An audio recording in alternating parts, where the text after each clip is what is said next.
What's wrong with carbohydrates? Carbohydrates, first of all, is not species appropriate. Dogs don't need carbohydrates. Dogs in the wild don't go out and look for bread. They're going out to look for animals, okay? And they're eating the organs and they're eating the muscle meat. They're not going out and eating corn and bread, okay? They don't need that. Why do they put this in? Why do they put the potatoes and the peas in?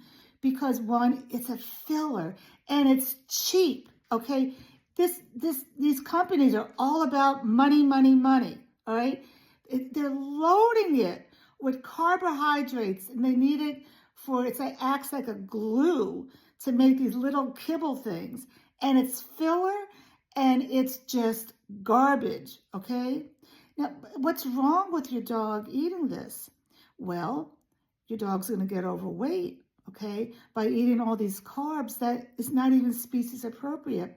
And carbs turn to sugar, okay? And then what happens? The body gets inflammation. They're going to get arthritis. They're going to get joint pain. And so many dogs now are getting diabetes. Yes. Why is that? Because all this kibble is filled with high carbs, which turn to sugar. You don't want any dog food that has carbs in it. No peas, no potatoes, no rice, no corn, no barley. You don't want any of that stuff. Okay, let's get back to the ingredients. So after potato starch comes fish oil, source of omega-3 fatty acids. All right, hold on. Look, they spray the kibble with the canola oil and the fish oil, okay? We don't know if that fish oil is third-party tested, but the thing that I'm concerned with is that every time you're opening that bag of the food, and a lot of you buy the bigger bag because it's cheaper, because you have to go to the pet store less often, every time you open that bag, air is getting into the bag and the air is going to oxidize with the oils that have been sprayed on the kibble. And what happens? That causes free radicals, okay? Look that up.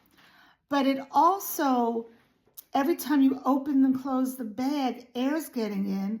It's going to make the dog food get moldy. So a lot of times when you buy that big bag of dog food, you get halfway through and your dog doesn't want to eat it anymore because number one, sense for a dog is smell, and they smell that something is wrong with the dog food. Okay, let's get back to the ingredients. So after fish oil comes dehydrated alfalfa meal. I'm not going to say anything about that. But then we come to salt. Now, here's something that you're going to learn today. Again, ingredients are listed in order. That the highest one is the most important, most in volume in the dog food bag.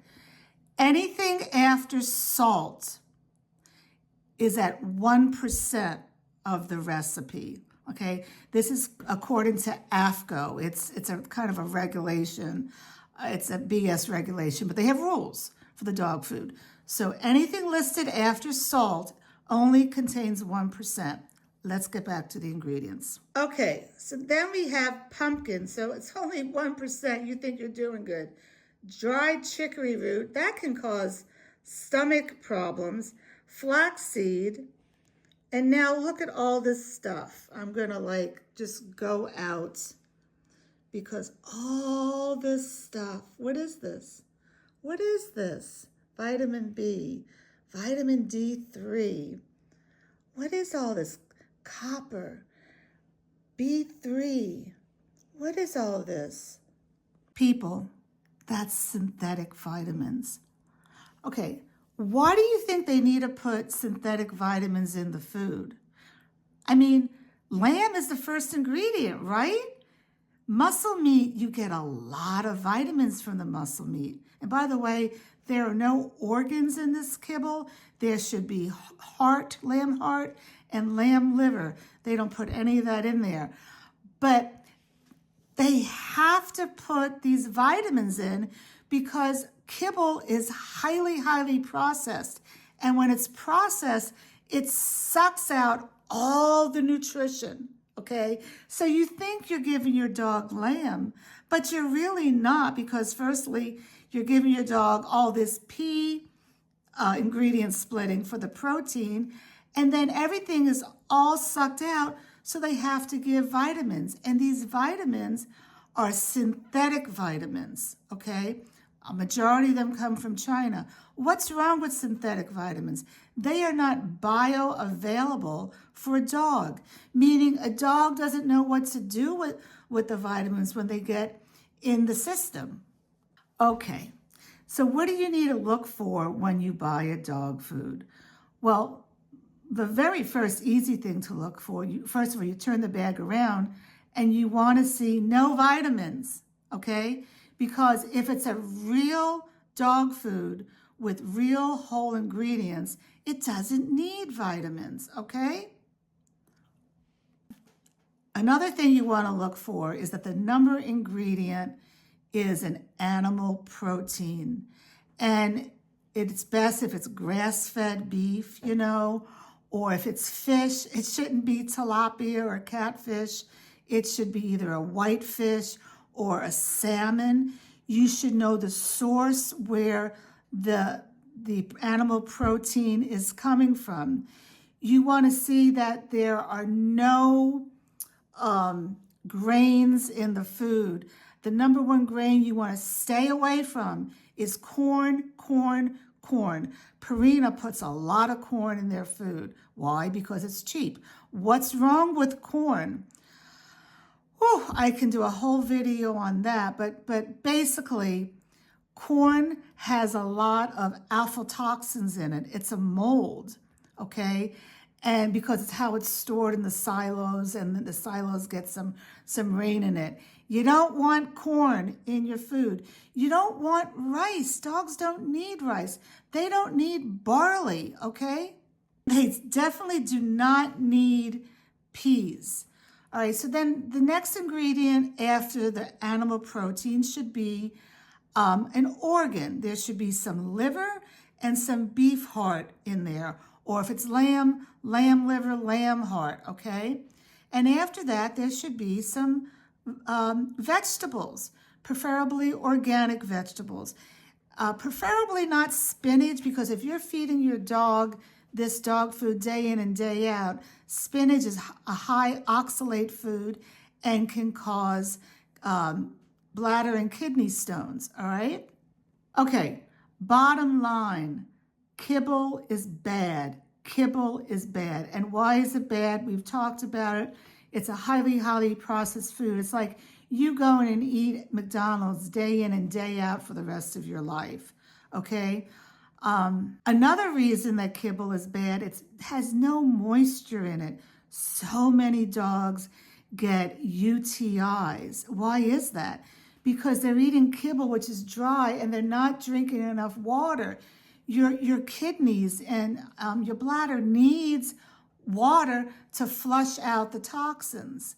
And I haven't even talked about the skin issues, which is what this person was concerned with his dog. Bottom line with skin issues, the dog needs omega-3 fatty acids. And you saw they put a little omega-3 fatty acid in here by spraying it with fish oil. No. Like I said, we don't know if that's third-party tested.